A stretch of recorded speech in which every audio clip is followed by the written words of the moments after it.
प्लेटो बहुत ही महत्वपूर्ण विचारक है और प्लेटो के विचारों को बिना समझे पाश्चात्य राजनीतिक चिंतन को समझना भी अपने में बहुत ही कठिन है। और प्लेटो के विचार भी बहुत ही महत्वपूर्ण हैं। जो हम लोगों के विषय से संबंधित है उसमें 3-4 विचार प्लेटो के बहुत ही महत्वपूर्ण हैं। एक तो उसके न्याय की संकल्पना है, दूसरा प्लेटो का साम्यवाद है, तीसरा प्लेटो की शिक्षा व्यवस्था है और चौथा प्लेटो के आदर्श राज्य की संकल्पना है।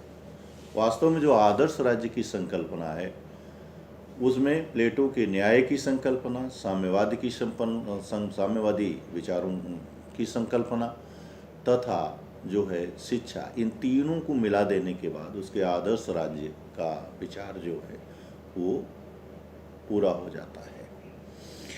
तो सबसे पहले हम लोग थोड़ा सा प्लेटो के विषय में जानेंगे।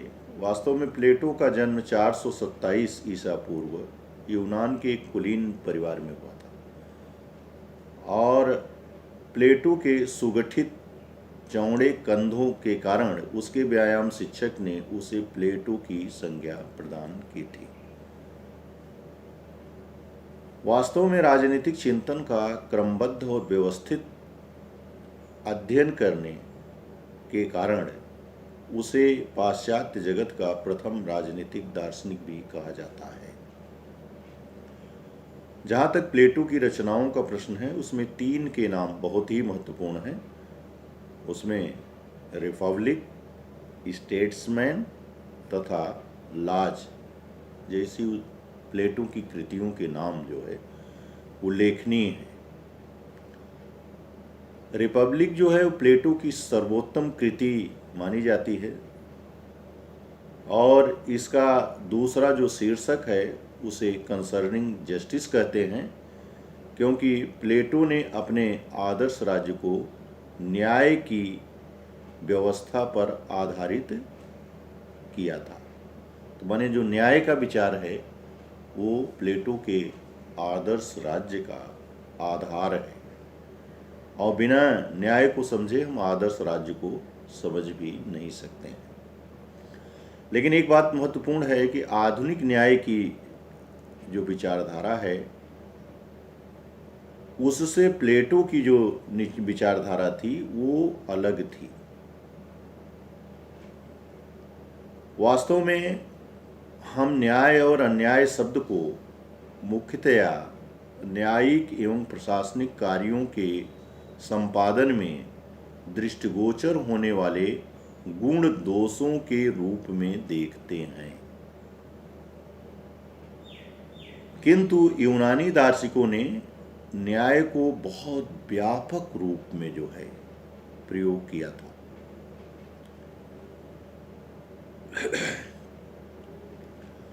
जैसा कि बार्कर ने लिखा है, प्लेटो का न्याय एक कानूनी विषय नहीं है बल्कि इसका संबंध जो है वह सामाजिक नैतिकता से है। प्लेटो अपने न्याय संबंधी विचारों का प्रतिपादन जो करता है उस पर तत्कालीन सामाजिक परिस्थितियों का भी बहुत बड़ा असर था।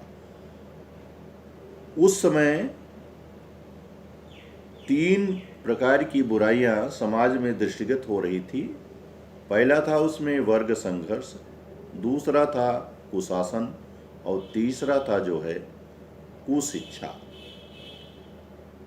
Class war, bad government and bad education, ये 3 प्रकार के दोष उस समय की व्यवस्था में विद्यमान थे और इन दोषों से कैसे बचा जाए इसको दृष्टि में रखते हुए जो है प्लेटो ने अपने न्याय की विचारों का प्रतिपादन किया।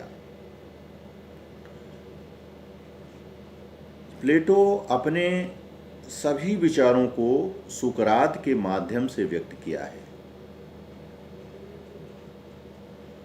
और प्लेटो का जो विचार है वह एक संवाद शैली पर आधारित है। प्लेटो प्रश्न करता है और उसके बाद सुकरात के माध्यम से जो है उसका उत्तर जो है देता है। सबसे पहले प्लेटो जो है का सुकरात सिफालस से यह प्रश्न करता है कि क्या बुढ़ापे में जीवन दूभर हो जाता है। सिफालस इसका उत्तर देता है, वस्तुतः बुढ़ापे में सुख या दुख का अनुभव व्यक्ति के चरित्र और स्वभाव पर निर्भर करता है। माने व्यक्ति का चरित्र कैसा है और व्यक्ति का स्वभाव कैसा है, इसी के आधार पर वृद्धावस्था में उसके सुख दुख की संकल्पना जो है वो आधारित होती है। सुकरात इससे संतुष्ट नहीं होता है, वो इसका खंडन करता है। वो कहता है कि तुम्हें बुढ़ापा भार स्वरूप नहीं लग रहा है, इसका कारण तुम्हारा चरित्र और स्वभाव नहीं है बल्कि तुम्हारी संपत्ति है। सुकरात फिर प्रश्न करता है, संपत्ति से तुम्हें क्या लाभ प्राप्त हुआ। सिफालस इसका उत्तर देता है और कहता है कि संपत्ति का सबसे बड़ा जो मूल्य है, वैल्यू है, वो यह है कि उसके द्वारा व्यक्ति ईश्वर और मनुष्य के प्रति अपने ऋणों को चुकाकर अपना जीवन धर्म और आनंद के साथ व्यतीत करता है। इस पर सुकरात प्रश्न करता है कि न्याय क्या है, किसको न्याय कहते हैं। यही रिपब्लिक का मूल विषय है।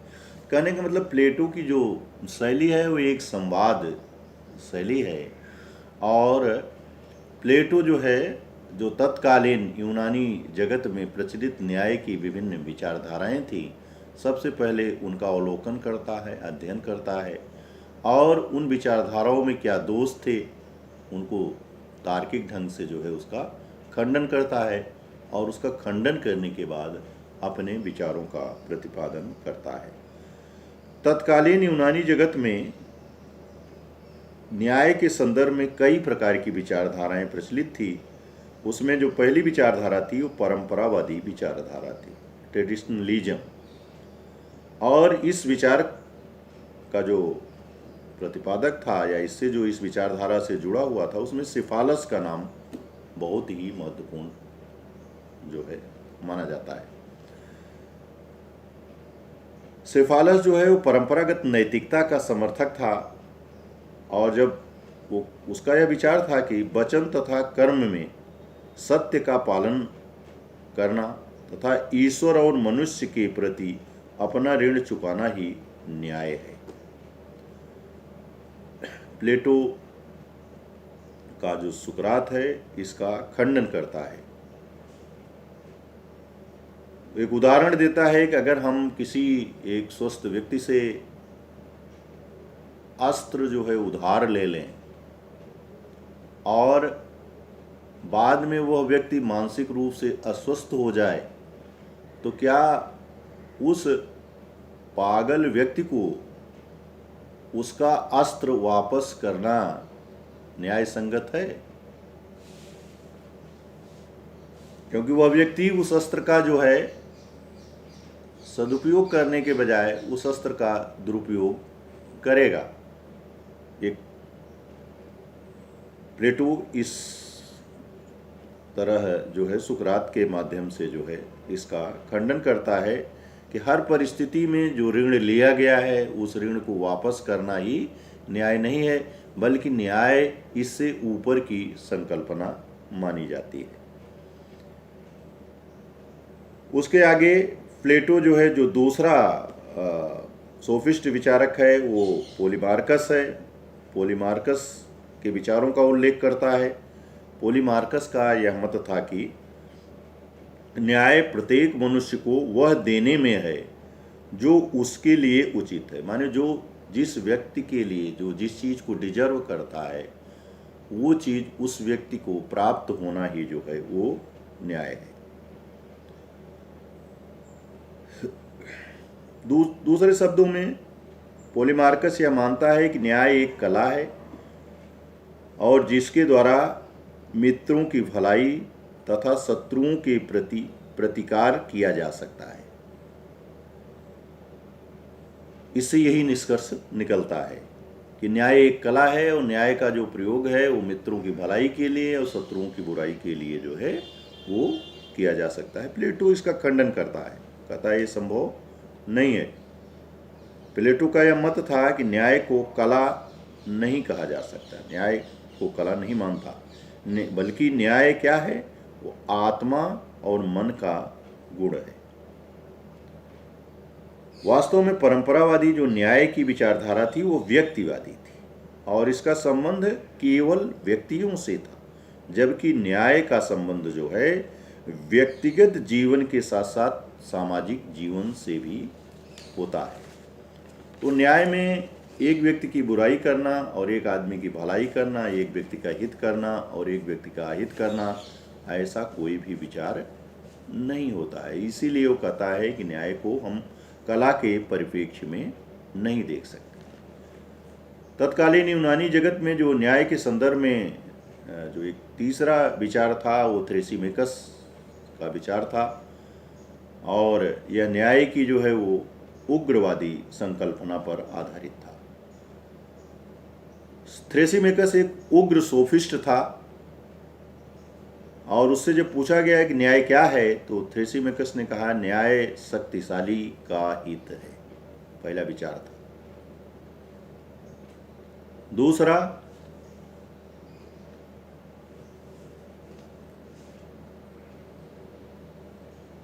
व्यक्ति किसी शासक के आदेश का पालन इसलिए करता है क्योंकि यदि वह पालन नहीं करेगा तो राजा उसको जो है दंडित करेगा, तो उस दंड के भय से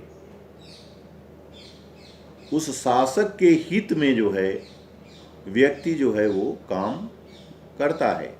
इसीलिए थ्रेसिमेकस ने कहा कि जो न्याय है वो शक्तिशाली का हित है। राजा के पास दंड होता है और अगर उसके आदेश का पालन व्यक्ति नहीं करता तो राजा व्यक्ति को दंडित करता है। इसलिए आदमी उस दंड के भय से जो है उसके आदेश का पालन करता है, जबकि वास्तविकता थ्रेसिमेकस के अनुसार ये है कि जो न्याय है वो शासक के हित में, दूसरे के हित में, और जो अन्याय है वो अपने हित में काम करने की प्रेरणा करती है। क्योंकि भयवश जब हम शासक के पक्ष में कार्य करेंगे तो ये जरूरी नहीं है कि वो कार्य मेरे हित में हो, वो शासक के हित के लिए भी हो सकता है। लेकिन जब व्यक्ति अपने हित के लिए काम करता है तो उसमें अन्याय का भी विचार हो सकता है। तो उसने कहा कि अन्याय न्याय से ज़्यादा श्रेयस्कर है, क्योंकि जो न्याय है वो दूसरे के हित में और जो अन्याय है वो अपने हित में काम करने की प्रेरणा देता है। ऐसा थ्रेसिमेकस का विचार था और प्लेटो इस विचार का खंडन करता है, कहता है ऐसा उचित नहीं है। प्लेटो ने कहा कि शासन एक कला है और कला का उद्देश्य जो है स्वार्थ की साधना नहीं है, बल्कि शासक जो है वो जनता के हित को ध्यान में रखता है। माने शासन जो है वो स्वार्थ के लिए नहीं बल्कि जो है जनता के हित चिंतन के लिए कार्य करना है। भारतीय चिंतन में भी ये बात कही गई है कि प्रजा के हित में ही राजा का हित जो है निहित है। तो राजा को प्रजा के कल्याण के लिए कार्य करना चाहिए। प्रजा के रंजन करने के कारण ही राजा को जो है राजा की राजन की संज्ञा जो है वो प्रदान की गई है। तो ये बात प्लेटो भी कहता है कि शासन एक कला है और कला का उद्देश्य केवल अपने स्वार्थ की साधना नहीं करना है बल्कि इसका उद्देश्य जनता के हित को ध्यान में रखना है। प्लेटो कहता है कि अन्यायी कभी सुखी नहीं हो सकता। क्यों नहीं हो सकता? अन्याय से घृणा पैदा होती है और न्याय से प्रेम पैदा होता है। इसलिए कभी भी अन्याय जो है वो न्याय से श्रेयस्कर नहीं हो सकता।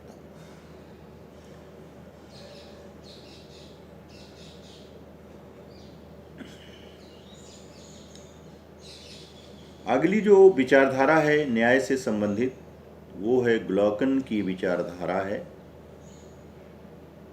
ग्लॉकन ने कहा कि न्याय समझौते का परिणाम है, और साथ ही साथ ग्लॉकन ने न्याय को निर्बलों की आवश्यकता भी बताया। जो कमजोर लोग हैं, निर्बल लोग हैं, उनके लिए न्याय बहुत ही जो है आवश्यक है। प्लेटो सुकरात के माध्यम से ग्लॉकन के भी विचारों का जो है वो खंडन करता है। वो कहता है कि ग्लॉकन ने जो विचार व्यक्त किया है उसके ऐसा प्रतीत होता है कि न्याय कृत्रिम है और यह समझौते का फल है, जबकि वास्तविकता ये है कि न्याय कृत्रिम नहीं है और यह समझौते का परिणाम नहीं है। दूसरा जो ग्लॉकन का यह विचार है, इसमें ऐतिहासिक सत्यता भी नहीं है, माने इतिहास के आधार पर इस बात को प्रमाणित नहीं किया जा सकता कि न्याय एक वो जो है उस समझौते के परिणाम स्वरूप न्याय का विचार जो है वो विकसित हुआ। प्लेटो कहता है कि न्याय बाह्य वस्तु नहीं है, बल्कि न्याय जो है ये आंतरिक है। न्याय मनुष्य की आत्मा और उस आत्मा का जो स्वरूप है उसका प्रतिफल है। न्याय व्यक्ति की आत्मा में सूक्ष्म रूप में और राज्य में स्थूल रूप में, बड़े रूप में निवास करता है। प्लेटो ने कहा कि न्याय के जो है दो स्वरूप हैं। एक तो उसका सूक्ष्म स्वरूप है, वह न्याय व्यक्ति के अंदर दिखाई देता है, और दूसरा न्याय का जो है एक बड़ा स्वरूप है, व्यापक स्वरूप है, जो कि जो है वो राज्य में दिखाई देता है। आप रामायण पढ़ते हैं, महाभारत पढ़ते हैं, उसके ग्रंथों को देखते हैं तो विभिन्न प्रकार की पांडुलिपियों में लिखा होता है। कुछ बहुत ही छोटे छोटे शब्दों में होता है और कुछ जो है बड़े बड़े अक्षरों में होता है। तो अगर राज्य को, न्याय को बृहद रूप में देखना है तो हमको राज्य में देखना चाहिए, और अगर न्याय जो है सूक्ष्म रूप में जो है वो व्यक्ति के अंदर विद्यमान होता है। तो न्याय का दो स्वरूप है, एक आंतरिक है और जो सूक्ष्म रूप में है, और दूसरा जो है उसका स्वरूप है बाह्य है, माने राज्य में है। इसीलिए प्लेटो ने कहा कि न्याय व्यक्ति की आत्मा में सूक्ष्म रूप में और राज्य में स्थूल रूप में जो है व्याप्त है। वास्तव में न्याय की विचारधारा का प्रतिपादन करते समय प्लेटो ने जो है अपने आदर्श राज्य के संदर्भ में भी विचार किया। प्लेटो का यह मत था कि आदर्श राज्य का निर्माण क्यों हुआ, तो प्लेटो ने आदर्श राज्य के 3 चरण बताए हैं, और इन तीनों चरणों में उसने जो है 3 प्रकार के वर्गों की आवश्यकता पर जो है बल दिया। एक तो उत्पादक वर्ग, दूसरा सैनिक वर्ग, और तीसरा दार्शनिक शासक। इन तीनों का आदर्श राज्य के निर्माण में बहुत बड़ा योगदान रहा है, और आदर्श राज्य इन्हीं तीनों वर्गों के आसपास जो है वो केंद्रित होता है। तो प्लेटो ने थोड़ा सा इसका इतिहास, इसके विकास की प्रक्रिया को जो है बताने का प्रयास किया। प्लेटो का यह मत था कि मानवीय आवश्यकताओं से राज्य की उत्पत्ति हुई है, और मनुष्य की जो सबसे मूल आवश्यकता है वो भोजन है, आवास है,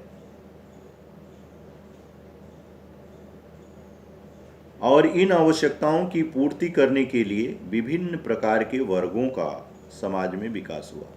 कृषक वर्ग, जुलाहा वर्ग, इनका जो है आविर्भाव हुआ। व्यक्ति की जब विलासिता की प्रवृत्ति बढ़ती गई तो व्यक्तियों के बीच संघर्ष बढ़ा, विलासिता से युद्ध का जन्म हुआ। साथ ही साथ व्यक्ति की जब आवश्यकताएं बढ़ने लगी तो आवश्यकताओं की पूर्ति करने के लिए भूमि का जो एक छोटा सा टुकड़ा था वो पर्याप्त नहीं था, तो भूमि की आवश्यकता उत्पन्न हुई। अतः राज्य की रक्षा के लिए सैनिक वर्ग का जन्म हुआ। तो पहला जो वर्ग था वो उत्पादक वर्ग था, और दूसरा जो वर्ग है जो व्यक्ति को सुरक्षा प्रदान करता था उसको जो है सैनिक वर्ग के नाम से जाना गया। उत्पादक वर्ग और सैनिक वर्ग के मध्य सामंजस्य, कोऑर्डिनेशन किस तरह से बनाया जाए, इसके लिए राज्य की एकता के लिए तथा राज्य की एकता के लिए शासन की आवश्यकता हुई, और इस आवश्यकता ने जो है वो दार्शनिक राजा को जो है जन्म दिया। तो कहने का मतलब ये है कि प्लेटो ने कहा कि आदर्श राज्य का जो निर्माण हुआ वो उसमें उत्पादक वर्ग, सैनिक वर्ग और जो है दार्शनिक शासक, इसका बहुत ही महत्वपूर्ण योगदान होता है। और इन तीनों वर्गों को प्लेटो ने जो है व्यक्ति के 3 गुणों पर आधारित किया। उसने कहा कि जो उत्पादक वर्ग है वो जो है उसमें एपिटाइट, भूख की प्रवृत्ति होती है, और जो सैनिक वर्ग है उस सैनिक वर्ग में करेज, साहस, उत्साह अधिक होता है। लेकिन ज़्यादा भूख लगना या ज़्यादा उत्साह भी होना दोनों अतिवादी है, और इन दोनों के आधार पर जो है न्याय नहीं प्रतिपादित किया जा सकता, क्योंकि ये दोनों बैलेंस नहीं, सामंजस्य नहीं उत्पन्न करते हैं, एक तरफा लोगों को ले जाएंगे। तो उसने ये कहा कि इन दोनों के बीच कोऑर्डिनेशन बहुत आवश्यक है, सामंजस्य बहुत आवश्यक है, और यह सामंजस्य स्थापित करने के लिए जो है एक तीसरे वर्ग की आवश्यकता होती है, जिसको उसने फिलासफर किंग कहा। और जो फिलासफर किंग है उसके अंदर जो है विवेक की प्रधानता होती है। तो कहने का मतलब जो उत्पादक वर्ग है उसमें एपिटाइट, और जो सैनिक वर्ग है उसमें करेज, और जो शासक वर्ग है उसमें विवेक, ये बहुत ही आवश्यक है। और ये तीनों चीज़ें व्यक्ति के अंदर भी पाई जाती हैं। व्यक्ति के अंदर भी भूख की प्रवृत्ति होती है, साहस होता है, और व्यक्ति के अंदर उसकी भूख और साहस दोनों को नियंत्रित करने के लिए जो है विवेक भी होता है, जो इन दोनों को नियंत्रित करता है। व्यक्ति खाद्य और अखाद्य, उत्साह और अतिउत्साह के बीच जो है अपने विवेक के आधार पर जो है डिफरेंस करता है, अंतर करता है, और उसके आधार पर अपनी आवश्यकताओं को जो है निर्धारित करता है। इस प्रकार प्लेटो ने माना कि आदर्श राज्य में ये 3 जो वर्ग हैं, उत्पादक वर्ग, सैनिक वर्ग और दार्शनिक शासक वर्ग, ये तीनों बहुत ही महत्वपूर्ण हैं। प्लेटो के अनुसार जो संरक्षक है, गार्जियन है, वो 2 प्रकार का होता है। एक को उसने जो है सहायक या सैनिक वर्ग कहा, और दूसरे को उसने शासक वर्ग या दार्शनिक राजा कहा। सैनिक वर्ग में साहस की मात्रा अधिक होती है, विवेक अधिक नहीं होता।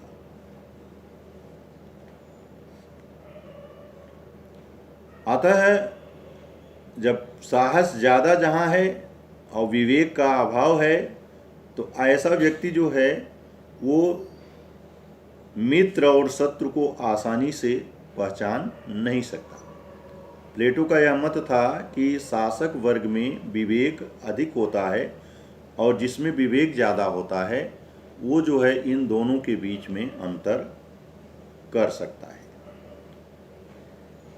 अतः प्लेटो के आदर्श राज्य में 3 वर्गों की सत्ता मानी गई है। दार्शनिक राजा जिसका प्रधान गुण विवेक है, सैनिक जिसका प्रधान गुण साहस है, और उत्पादक वर्ग जिसका प्रधान गुण जो है वो एपिटाइट है, क्षुधा है। वास्तव में जो प्लेटो का ये जो विचार है, न्याय की जो संकल्पना है, ये समाज में सामंजस्य की संकल्पना है, और बिना सामंजस्य के न्याय जो है वो स्थापित हो ही नहीं सकता है। भारतीय धर्म शास्त्रों में भी 3 प्रकार के गुणों का उल्लेख किया गया है, सतोगुण, रजोगुण और तमोगुण। ये भारतीय चिंतन में भी पाया जाता है। प्लेटो का जो न्याय का सिद्धांत है, प्लेटो ने अपने आदर्श राज्य के 4 गुण माने हैं। पहला विवेक, साहस, संयम तथा न्याय। प्लेटो ने इसे पाइथागोरस से ग्रहण किया है। पाइथागोरस ने 3 प्रकार के मनुष्यों का वर्णन किया है। पहला वे मनुष्य जो विवेक प्रेमी होते हैं, दूसरा वे मनुष्य जो सम्मान प्रेमी होते हैं, और तीसरा वे मनुष्य जो लाभ प्रेमी होते हैं। ये बातें पाश्चात्य चिंतन में भी और भारतीय चिंतन में भी ये पाई जाती हैं। प्लेटो के न्याय के 2 स्वरूप माने जाते हैं, एक सामाजिक न्याय और दूसरा व्यक्तिगत न्याय। प्लेटो का यह विचार था कि सामाजिक न्याय का अर्थ है जो समाज के तीनों वर्ग हैं, शासक वर्ग, सैनिक वर्ग और उत्पादक वर्ग, इनमें एकता हो और परस्पर एक हो करके अपने निश्चित कार्यों का विशिष्टता पूर्वक संपादन करें, जिससे राज्य में न्याय और एकता जो है वो बनी रहे। तो प्लेटो का जो न्याय का विचार है, ये कार्य विशेषीकरण का भी विचार है।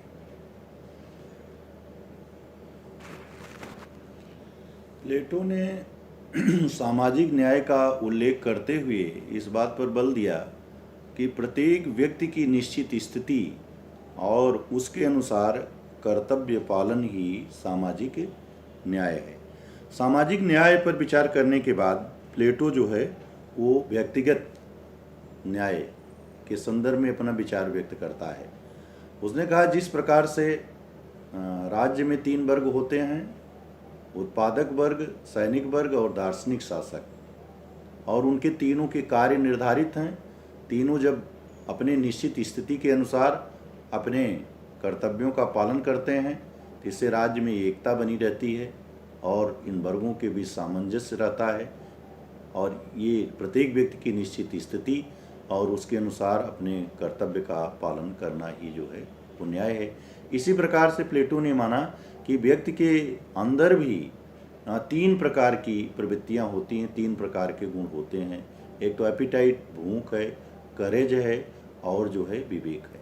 तो प्लेटो का यह मत था कि व्यक्ति का न्याय इस बात में निहित है कि वो अपने क्षुधा को, अपनी भूख को और अपने साहस को अपने विवेक के नियंत्रण में रखे। जो व्यक्ति अपने उत्साह को और अपनी भूख को, उसकी आवश्यकताओं की पूर्ति तो करता है, लेकिन उसको अपने विवेक के नियंत्रण में रहता है, वह व्यक्ति न्यायी है या न्याय प्रिय है।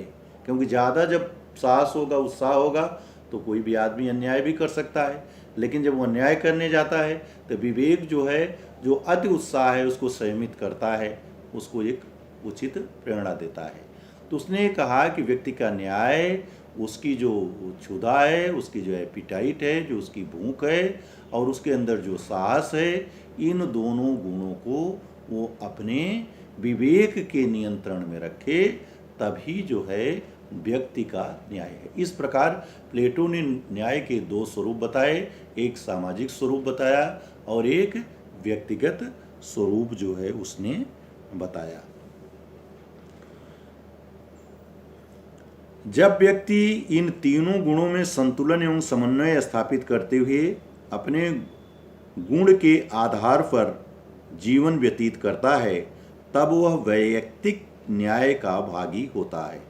अर्थात जब दार्शनिक व्यक्ति साहस एवं क्षुधा की प्रबलता एवं इच्छा को दमन करते हुए विवेक का, सैनिक विवेक तथा क्षुधा को संयमित करते हुए साहस का, तथा उत्पादक विवेक एवं साहस को संयमित करते हुए अपने विशेष गुण क्षुधा या संयम का विकास करता है, तब इससे वैयक्तिक न्याय बना रहता है और समाज के किसी व्यक्ति का किसी अन्य के साथ संघर्ष नहीं होता। कोई भी व्यक्ति उसी दूसरे व्यक्ति के कार्य में हस्तक्षेप नहीं करता। अतः व्यक्ति का न्याय इसी में है कि वो अपने विवेक, साहस एवं क्षुधा को उचित सीमाओं में रखे। अतः प्लेटो का प्रयोजन आत्मा के तीनों तत्वों में साम्यावस्था, सामंजस्य तथा व्यवस्था बनाए रखना है। यह सामंजस्य आत्मा के लिए उतना ही आवश्यक है जितना शरीर के लिए स्वास्थ्य।